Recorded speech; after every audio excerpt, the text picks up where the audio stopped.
Broadcasting from Manhattan Beach and the World Wide Web, you're listening to CHSR, HealthyLife.net. As a service to our listeners, this program is for general information and entertainment purposes only. CHSR HealthyLife.net does not recommend, endorse, or object to the views, products, or topics expressed or discussed by show hosts or their guests. We suggest you always consult with your own personal, medical, financial, or legal advisor.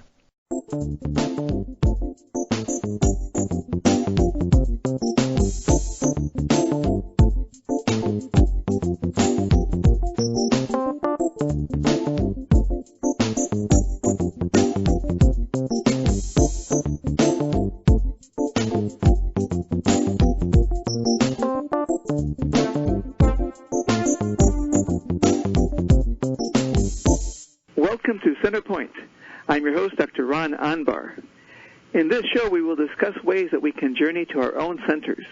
This can help us access our inner resources to improve our physical abilities and health, our mental strength, our emotional well-being, and our spirituality.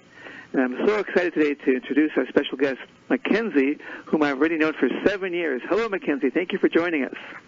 Hello. Thank you for having me. So I met Mackenzie, I think it's 2015. She is now 22 years old, and she's finishing up her senior year at the University of San Diego, where she's majoring in psychology and is a minor in biomedical ethics. And she plans to pursue a career in medical sales when she is graduated. And she became interested in medicine after she was diagnosed with having narcolepsy and cataplexy at the age of 10. We'll talk about that in a few moments. And she became more curious about medicine and wants to help people, in part because of her experiences with visiting a number of doctors and having a lot of interesting and notable experiences in her life. In addition to being interested in medicine, she loves traveling. She experiences with different cultures, playing sports, spending time with her family and friends, and investing time in her faith. So, Mackenzie, I mentioned the big words, narcolepsy and cataplexy. This is something you dealt with for more than half your life. What are those things? Yes, great question. Okay. Well, narcolepsy is a chronic neurological sleep disorder.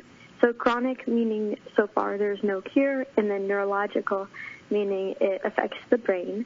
That is basically the two main attributes of it are chronic excessive daytime sleepiness, and then sudden attacks of sleep, which are cataplexy, or just falling asleep without unexpected sleep attacks. So you're sitting in class and you just nod off into sleep for some time. It can be even 5 seconds, and that's called a microsleep. And so I have narcolepsy with cataplexy, but I do want to clarify that there is also narcolepsy without cataplexy. So that would be the chronic daytime sleepiness and sudden sleep attacks. And then I have narcolepsy with cataplexy. So it's both of those with cataplexy, which is when I experience great emotion, and for me it's excitement, and excitement and deep sorrow, but that is not experienced quite often. So for me, it's when I get excited when my brother makes me laugh. I lose complete muscle composure, or facial composure. It depends on the severity of it for each individual, but that is what cataplexy is. Wow, so it's a complex diagnosis. And when you fall asleep, in the middle of the day, do you know you're asleep? You wake up, do you know you've slept? You may not even realize it. Yes, I would say without medicine, actually even without medicine and with, you definitely know you are asleep because you feel groggy, and if it's in a setting where you're around people, you wake up and you're kind of in this mode of did anyone see me? It's kind of like you didn't want anyone to catch you that you were asleep. And when you sleep, do you dream in the middle of the day? You get dreams suddenly? I do, yes. Yeah, I do, and even if I didn't realize I was dreaming, I remember vividly when I would be driving, sleeping in the car while my mom was, driving me home from school, and I would, wake up because I had twitched and my legs had, kicked the dashboard, the bottom of it, where your feet dangle, and so I was obviously dreaming. So, yes, you do dream during it. Well, it seems kind of disorienting. So when we met, I think you were around 15 years old. You had these symptoms for 5 years. Can you tell us how they affected your life at that point? Yeah, definitely. I would say until college. So if we met when I was 15, those first 5 years, fortunately, I was homeschooled, and so that helped because I could slowly get into this new lifestyle in a more healthy way, in an understanding way, because my mom would be okay if I needed to lay my head on my book while doing work and taking little naps here and there, or she would let me sit outside and do my reading or get up and walk around the house, because that I think is something that is not understood in school, especially because people just think oh, the kids stayed up too late, or they're lazy, or whatever it is, but no, they just have a sleep disorder. And so for me, that's what it looked like until I got to high school, and then in high school it was a lot more navigating real school and schedules, and but with that I was also, I would say, still in denial, I guess, of wanting to have the label of my teachers knowing, oh, I have narcolepsy or a disability. I didn't want to be for some reason I had a negative connotation about having a disability, which now I think, if anything, it has been, of course, it's terribly difficult, but I think it's been an asset to me, because I can help people, and I've learned so much more about myself through this. And so in high school, it looked like a lot more figuring out classes, and if I got tired during class, what do? You can't lay your head on the desk, or you can if you're talking to the teacher. Or I think it's just individual, it was individual for me, with the teacher. And then I did sports, and that is something that it just kept me going. And, it was something to look forward to, outside of the classroom. And so for that, I had a nap room that I would nap in before I would go do my sports. And then if I got to the soccer field early, I would, and some of the girls were there, getting their cleats on, whatever, I would purposely go and arrive a little bit early, bring my own lunch, and so I could nap on the grass next to them while they got ready and stuff. So I remember... I'm sorry. Go ahead. No. So just balancing what your personal needs are, I think. I remember when we first met, you were still in the stage of trying to...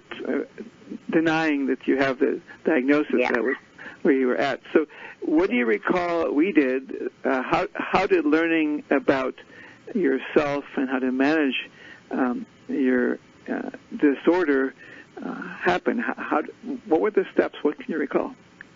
Yes, I would say the first thing was, one of my main things was needles.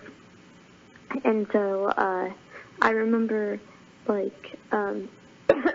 excuse me, sorry, because of my many experiences in the hospital with doctors, I was terrified of needles. I did not like them at all, but I needed to get some blood draws, and so I worked with you on how to get into an area in your within yourself, and I would say a peaceful mind state where all your senses are in tune to some place that gives you peace and makes you happy and transports you to a area that is not where you are in that bad situation, or that area that gives that, like, event that gives you anxiety or whatever. And I remember that was one of the first things, like, we worked on, was the fear of, like, needles. And how well did that work when you Amazingly. So at that time I we thought I had hypothyroidism, but I couldn't allow myself to go sit and get the blood draw for that. But after working with you, I was able to, and after that, I just would go in and play my music, close my eyes, and envision everything that you taught me. Like, for me, my peaceful place is the beach, and laying on the beach and smelling the salty air. And I know we incorporated, like, one of my favorite foods, which is mangoes, and, like, tasting that, and seeing the waves and everything. And now I can go get my blood drawn, and it's no difficulty, and I even drive myself to it. So, yes, it was very helpful. So, just to clarify, you did it all. I just sort of told you about it, but the power was within you. Some people think the power is in hypnosis, but it's not. Hypnosis is a state of mind where you can achieve these things, but you're the one who did it. How did your self-concept, did it change? How did you feel about yourself after you learned to master on dealing with needle sputter? Honestly, after that, I was very optimistic, because it was such an intense fear of mine that, like kind of gave me a panic attack in the moment, or when I had tried in the past to go do it. And having, like, that switch and that ability just really was, like, it just lifted a huge weight, but also showed me that, like, wow, if I can do this, that is really debilitating. Like, using the same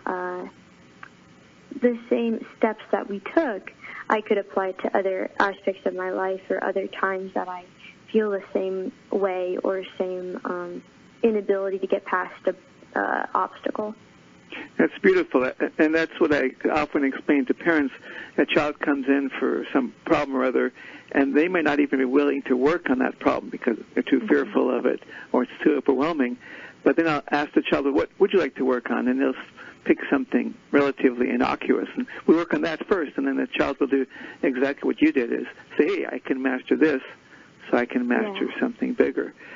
How did you evolve from somebody who was hiding her diagnosis to, weren't you a spokesman for some national organization relating to narcolepsy?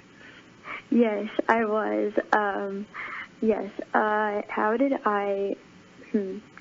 I think it, like, it honestly wasn't until, I think, senior year or junior year, probably junior year, is when, we carpool in soccer, and I'll never forget, like, one of my friends who we were driving up to Julian, so from where my school was, that was like an hour and a half away, and at that time, we still didn't have our licenses, so my parents were driving us, and I had just told her, I was like, I'm going to just, like, close my eyes in the car, and she was like, okay, that's fine. And so when I woke up, she was asleep also.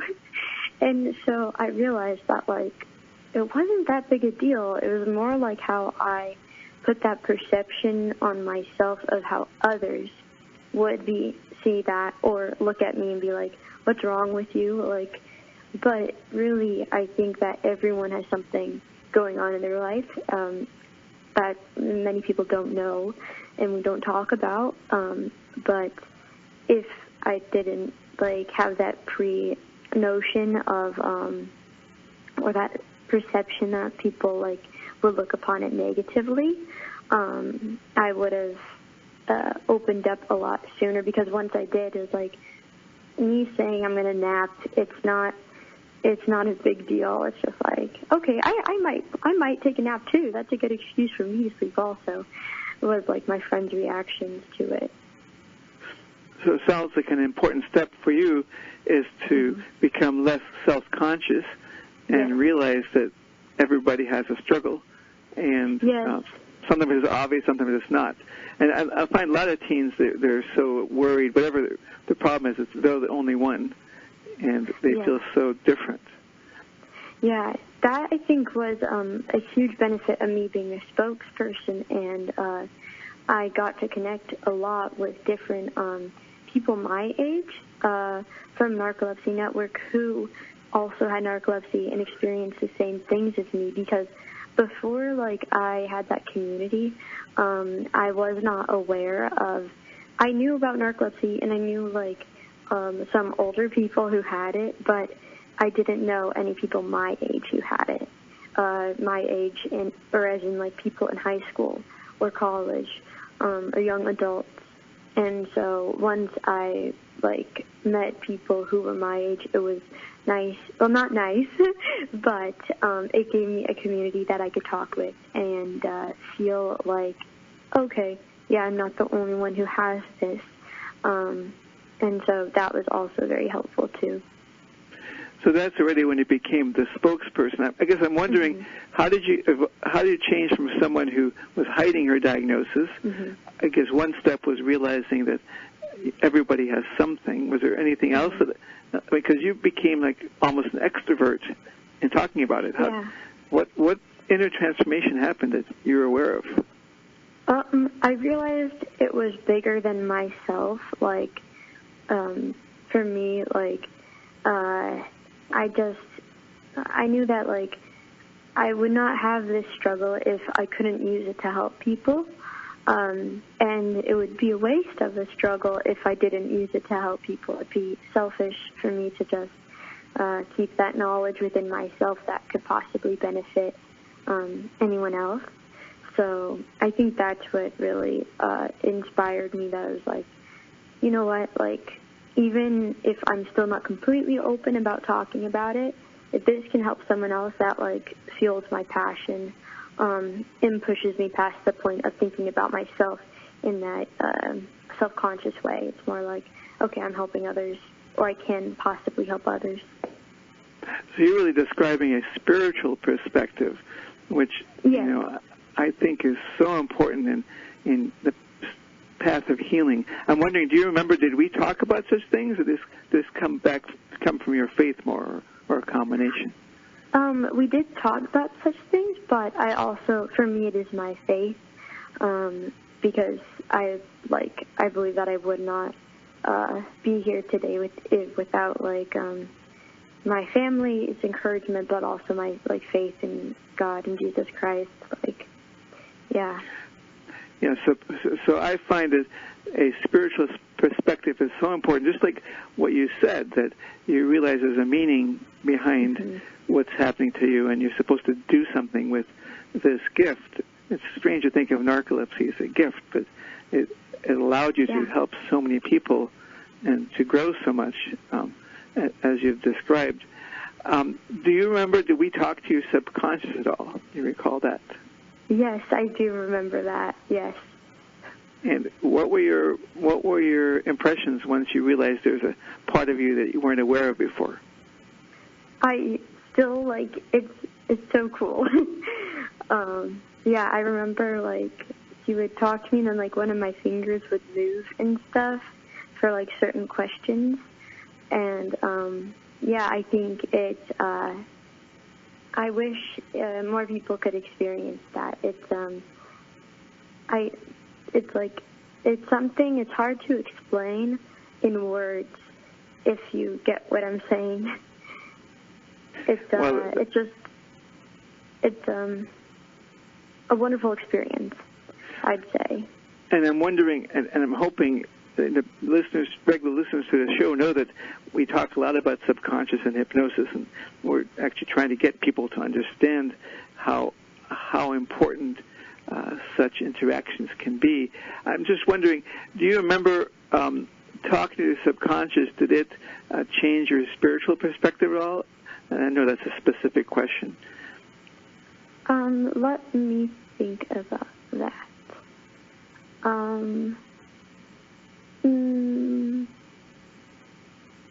I don't know. It's only been 7 years. Yeah, I know. Yeah. I will tell you, the reason I asked the question is, so you have the Christian faith, which is wonderful for you, but many of our listeners don't, and many people in America don't have a religious faith anymore, which I think is unfortunate, but some people think is a good thing. Anyway, I think spirituality is critical. And one way that I teach spirituality without invoking religion is teaching about the subconscious. In my mind, when people learn they have an inner resource that's maybe wiser than they are or smarter and has some information they don't have, that's spiritual. To me, greater than oneself, if you would. And so the subconscious can be greater than yourself, thought of in that way. And in fact, if I put it together with somebody who is religious like you, Mackenzie, I would tell you, well, God puts your subconscious in you, of course. God gives you everything. And I actually believe that through the subconscious comes the power of prayer and getting in touch with God and the spirits beyond. I think that's not on a conscious level necessarily. But we can touch more about that after a break. Mackenzie, thank you so much for what you've taught us so far, and I look forward to continue to talking to you right after our break. This is Centerpoint with Dr. Ron Anbar.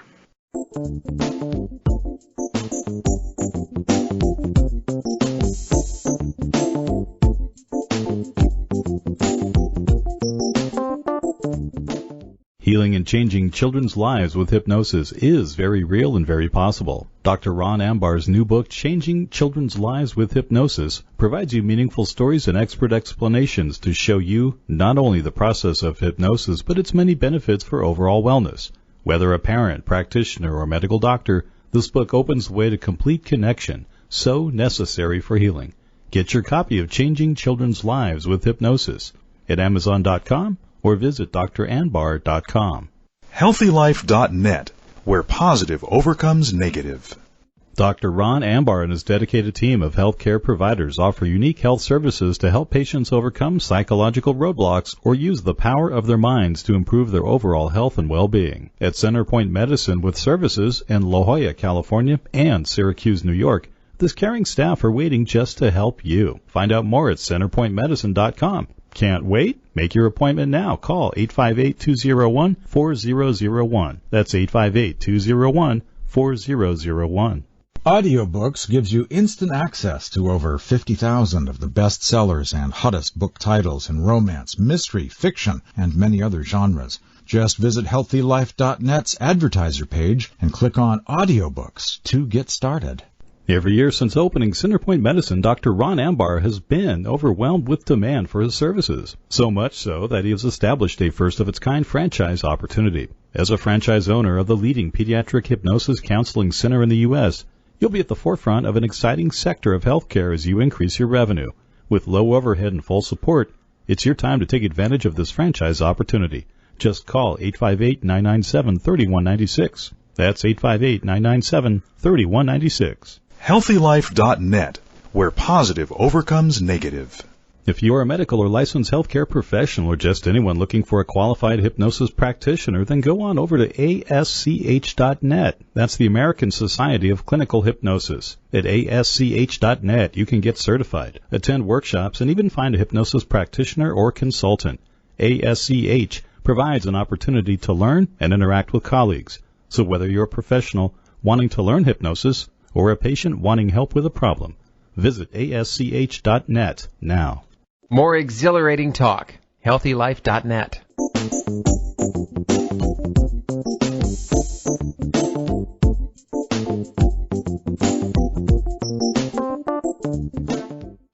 Welcome back to Centerpoint with Dr. Ron Anbar and a special guest today, Mackenzie, who is sharing observations from dealing with a very difficult condition, narcolepsy and cataplexy. In fact, Mackenzie, you taught me about cataplexy. I hadn't worked with too many patients with that condition before we met. So we were just finished talking about how the subconscious can be perhaps an access to a spiritual realm, maybe more important for people who are not religious, because there's so much lacking in spirituality, I think, in our modern-day society. So I wonder, so we've been talking about what you did like 7 years ago, and then you became a spokesperson for the Narcolepsy Network, and then you've now gone through college. What of the things you learned with me about touching your inner self, about doing hypnosis, and then you learned after we worked together from your experience as a spokesperson and knowing other people with narcolepsy, what do you carry day to day from that? What do you do day to day in terms of continuing this kind of thinking process? Very good question. I would say that, well, in some ways, so for example, what I learned through you, for one of the things you worked on was my cataplexy. When I would get excited, especially at that time when I worked with you, it was for when I'd go up to kick a ball in soccer and score, and I would just feel the cataplexy, and so I taught myself to make a fist, and that really helped in those moments, and that's something I still do today. I would say not as much. My cataplexy has been a bit more contained, but I let's say I'm with my brother, getting dinner with my brother, and he's making me laugh. I can do that, and that will help a bit. So incorporating what you taught me, but also in a mindset way, I would say to just not overthink about what others are thinking of you, especially if you have a disorder or disease. So, you mentioned making the fist. So what that was a trigger for your relaxation response that you learned early on in the hypnosis experience. So now you make the fist to relax, and that helps you prevent the cataplexy, I gather. Do you still practice hypnosis, or you just use the fist? Mainly the fist, yeah. And then just, trying to be more aware, if I get really... let's say I'm going to give a big speech or something, and I like public speaking, but I think always, before speeches, you always get some sort of nervousness. I will just, do certain things that you, made me aware of that are helpful and beneficial in mindfulness, and so I'll just, take deep breaths and, focus on a place that brings me peace, like the beach I mentioned, for when I was when I deal with needles, and it's that same thing that I bring up when it's those circumstances that anything in life gives me stress. I can come back to this place that I think it definitely helps and applies daily. Even if you're traveling in your train, you it's delayed or something, or you have to change course, whatever. I think through working with you and hypnosis, I've learned how not to respond with such intense normal negative feelings towards something, negative in the sense of making myself feel anxious or nervous. In a way that's calm, I'll respond more calmly internally. It's exciting for me to hear that you've continued to use the techniques you learned for 7 years now, and hopefully for many more years to come, that these have become an important part of your life. And I think we also talked about how to think about things in a way that's less anxiety-provoking or more calming. So if an unforeseen event happens that might have caused you to feel bad, you might have learned to think about it in a way okay, I'm going to learn from this. It's going to be a challenge, but I'm going to overcome this as well. And then people don't get as anxious anymore. They don't take it as badly. So how we think affects how we respond and how anxious or calm we become. Yes. So I wonder, Mackenzie, you've described some amazing experiences as a result of having narcolepsy and cataplexy and then learning how to manage these. I'm wondering, this is a question I ask a lot of patients with chronic illness. So if I had a magic wand and I could take the narcolepsy and cataplexy away, you'd be completely healthy in that regard. But you'd have to give up all that you've learned as a result of having these disorders. Would you make the trade? Wow, that's a loaded question. Because I'd have to give up everything I learned, no. Yeah, I think that what I've learned has made the struggle worth it, and I wouldn't be who I am today without my experiences, and like both great experiences but also hardships too. So no, I would not take the trade.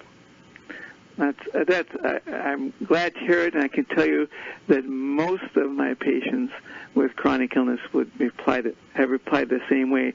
I wrote about this in my first book, Changing Children's Lives with Hypnosis, and I mentioned that I asked this question as an empowering question because when you realize that you wouldn't make the trade, you say, it really was worthwhile, which you sort of said to us before I asked the question.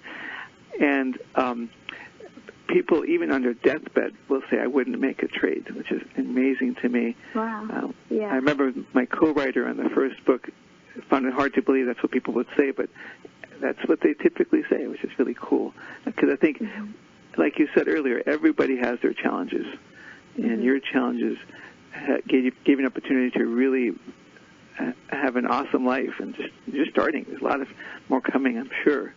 What do you think that you'd want the general public to know as a result of your experiences, not necessarily about narcolepsy, but in general, how should people think of themselves?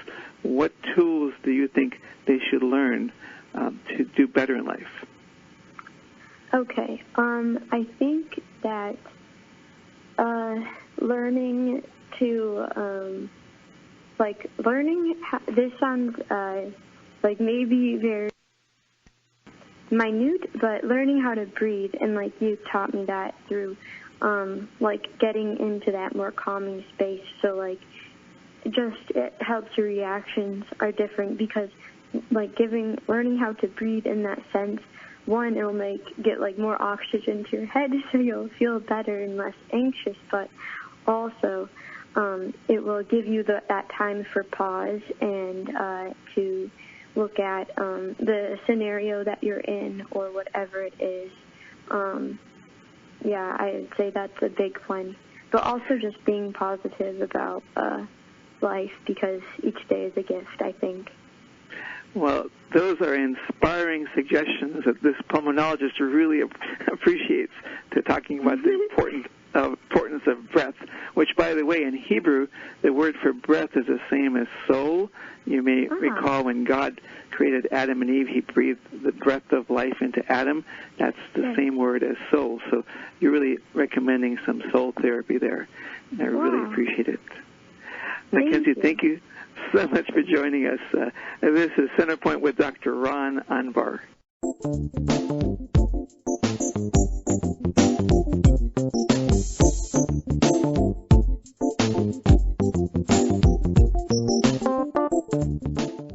Make-A-Wish has been granting life-changing wishes for children and families for over 40 years. A wish is something that gives children the opportunity to look outside their illness and restore a sense of childhood back to the child. With the help of donors and more than 43,000 worldwide volunteers, Make-A-Wish has collectively granted more than 520,000 wishes worldwide. Dr. Anbar has referred many patients to Make-A-Wish. To make a donation, go to worldwish.org. That's worldwish.org. HealthyLife.net, the Positive Radio Network. Healing and changing children's lives with hypnosis is very real and very possible. Dr. Ron Ambar's new book, Changing Children's Lives with Hypnosis, provides you meaningful stories and expert explanations to show you not only the process of hypnosis, but its many benefits for overall wellness. Whether a parent, practitioner, or medical doctor, this book opens the way to complete connection, so necessary for healing. Get your copy of Changing Children's Lives with Hypnosis at Amazon.com or visit dranbar.com. Reach your health and fitness goals. Whether you want to lose weight, learn to dance, build muscle, or just live healthy, Beachbody gives you unlimited access to the nation's most popular fitness and weight loss solutions. Visit our advertiser page and click on Beachbody now. Dr. Ron Ambar and his dedicated team of healthcare providers offer unique health services to help patients overcome psychological roadblocks or use the power of their minds to improve their overall health and well-being. At Centerpoint Medicine with services in La Jolla, California and Syracuse, New York, this caring staff are waiting just to help you. Find out more at centerpointmedicine.com. Can't wait? Make your appointment now. Call 858-201-4001. That's 858-201-4001. HealthyLife.net, where positive overcomes negative. Every year since opening Centerpoint Medicine, Dr. Ron Ambar has been overwhelmed with demand for his services. So much so that he has established a first-of-its-kind franchise opportunity. As a franchise owner of the leading pediatric hypnosis counseling center in the U.S., you'll be at the forefront of an exciting sector of healthcare as you increase your revenue. With low overhead and full support, it's your time to take advantage of this franchise opportunity. Just call 858-997-3196. That's 858-997-3196. All positive talk with a mature edge. HealthyLife.net.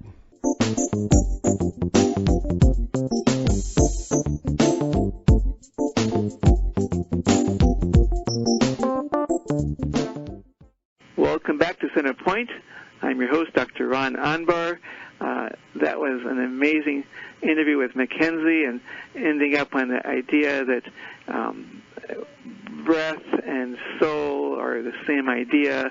When we breathe, we take care of ourselves.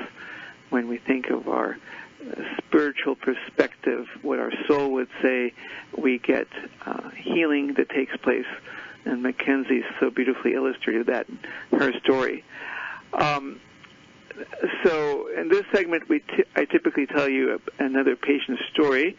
And since we talked about the subconscious and how it can give a different perspective, I wanted to tell you about how I learned that this subconscious, well, I knew that for a while that the subconscious thinks differently than the conscious self, but when one particular patient, I learned both about how the conscious works in a different way than I had known, thanks to the work I was doing with the subconscious. So the patient I'm thinking about was 12 years old, and I was seeing him for anxiety and some stuttering, and he also fought a lot with his younger brother.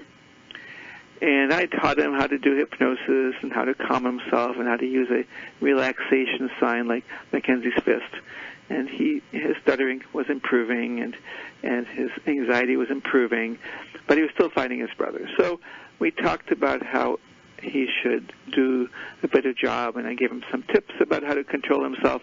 He could use his relaxation sign. He could walk away. He could go run outside. There's different ways of dealing with sibling rivalry. So he would come in week after week, and I'd say, so how'd you do this week with your brother? He said, oh, fine, things are better. And then I asked his subconscious how this patient was doing with his brother. And the subconscious would answer with moving the finger, like Mackenzie described.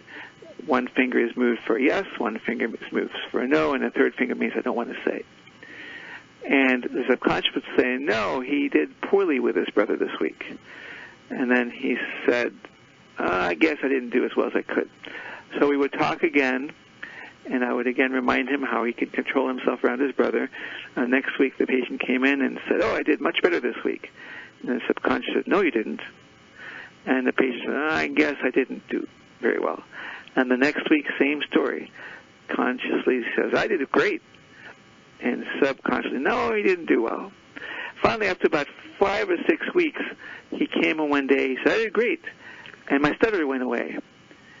And that day, the subconscious said, "Yep, he did great." What does this teach? First of all, I used to think if a child says, "Hey, I didn't do something," when it's clearly they did, but they were lying. They just didn't want to own up to it. But this young man, week after week, he would tell me, "Yeah, I was fine," and then his subconscious says, "No, you weren't." He knew that his subconscious would tell the truth. And he was actually brave enough to allow his subconscious to speak, because while we are not in control of our subconscious, we are in control of whether to allow it to speak for us or to express itself in hypnosis. So he would permit that to occur. And every week the subconscious would rat him out. So I started gaining the understanding that I don't think he was lying to me. I think he truly thought he was doing fine. And I've seen that phenomenon now in other kids since then.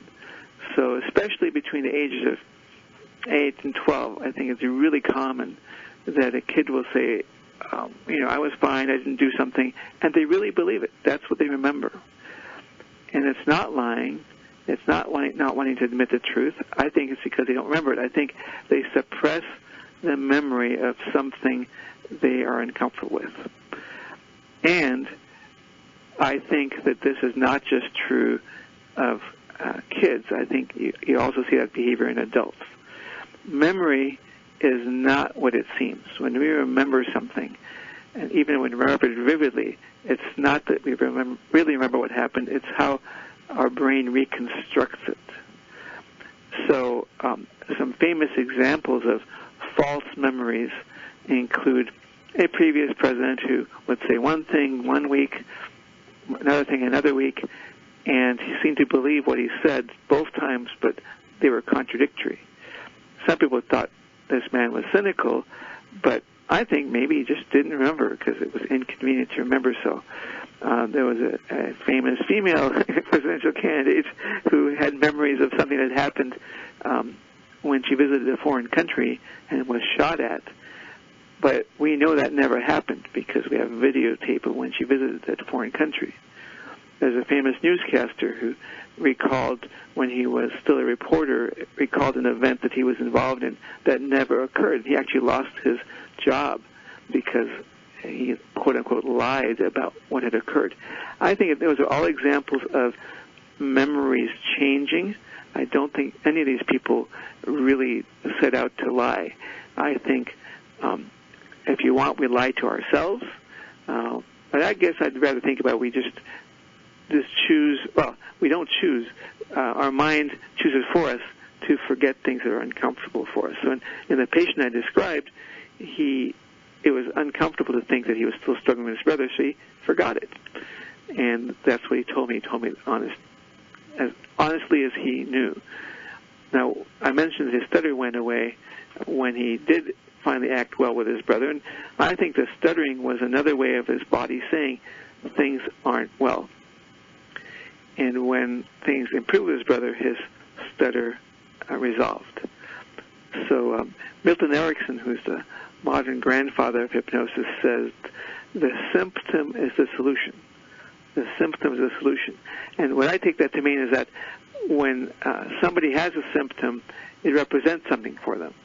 In the case of people who are uncomfortable with themselves, the symptom may represent the discomfort when they can't really say, hey, I'm uncomfortable.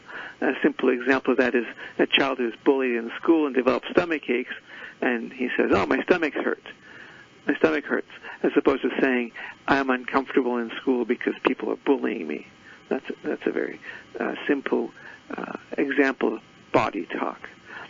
So the body can talk through the subconscious with the finger motion, or the body can talk with physical symptoms like stomach aches or headaches or stuttering, as examples.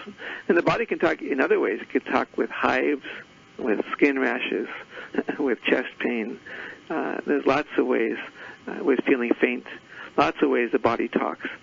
And so in Western medicine, by the way, when the body talks, people think, oh, the body is saying something is physically wrong.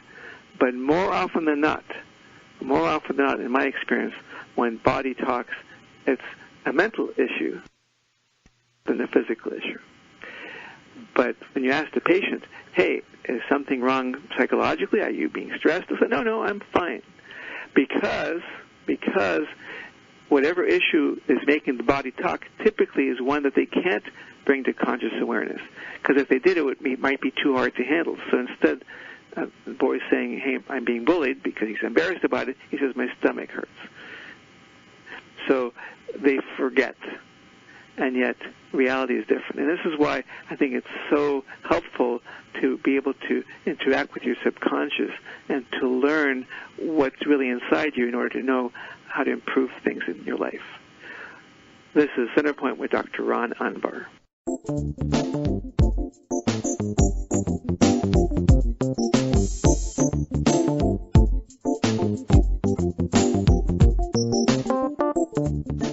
More than 30,000 children and adults of every race and ethnic group in the U.S. have cystic fibrosis. Cystic fibrosis is a disease causing long-lasting lung infections, limiting the ability to breathe over time. Dr. Anbar participated in research that helped advance survival of cystic fibrosis patients by more than 20 years. He encourages you to donate to the Cystic Fibrosis Foundation to help find a cure. It's easy to donate. Go to cff.org. That's cff.org. HealthyLife.net, the positive radio network. If you are a medical or licensed healthcare professional or just anyone looking for a qualified hypnosis practitioner, then go on over to ASCH.net. That's the American Society of Clinical Hypnosis. At ASCH.net, you can get certified, attend workshops, and even find a hypnosis practitioner or consultant. ASCH provides an opportunity to learn and interact with colleagues.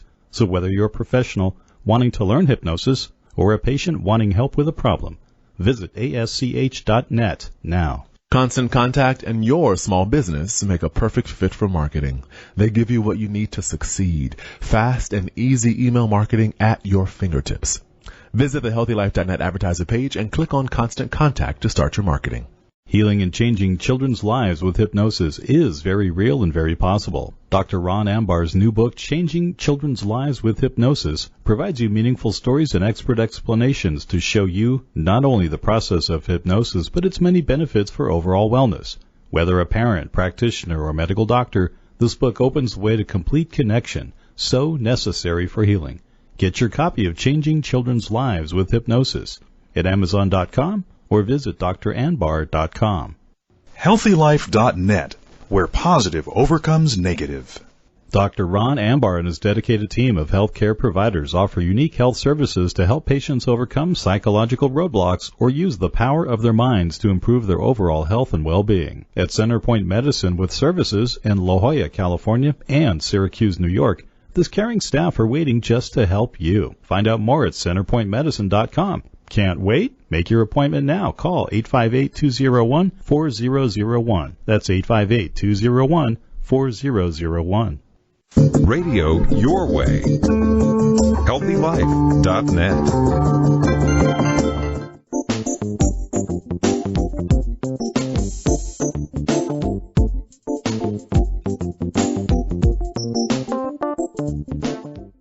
Welcome back to Center Point. I'm your host, Dr. Ron Anbar. We talked in our last segment about how we tell ourselves lies sometimes, how we forget things that are inconvenient, how our body sometimes speaks for us when we can't speak for ourselves, how our subconscious sometimes speaks for us when we consciously can't say it. I can't stress that enough times when I'm teaching patients about subconscious, and I'll ask the subconscious a wide-open question like, do you have any advice for the patient? And the subconscious would say, yes, the patient should tell you what's on their mind. And then the patient will tell me something, maybe private, and I'll say, would you have told me that usually? No, I can't believe I told you that, they would say. I've never told anyone this. And this is not an uncommon experience when patients learn to open themselves up to their inner selves and follow its guidance.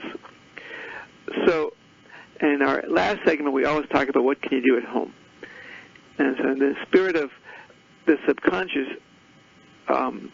approaching the inner selves, let's talk about some things you can do today to hear your inner self better without like learning to do formal hypnosis or having your subconscious move your fingers.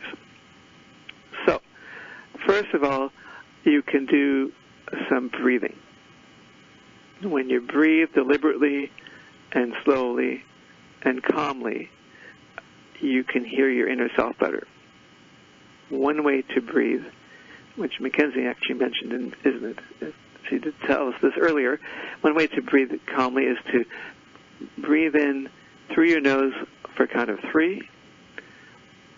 Hold your breath for a count of 5.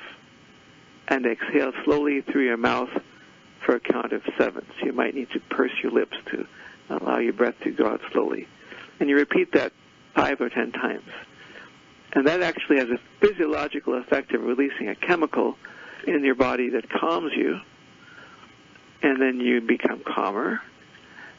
And if you pose for yourself a question, for example, how might I tackle this problem?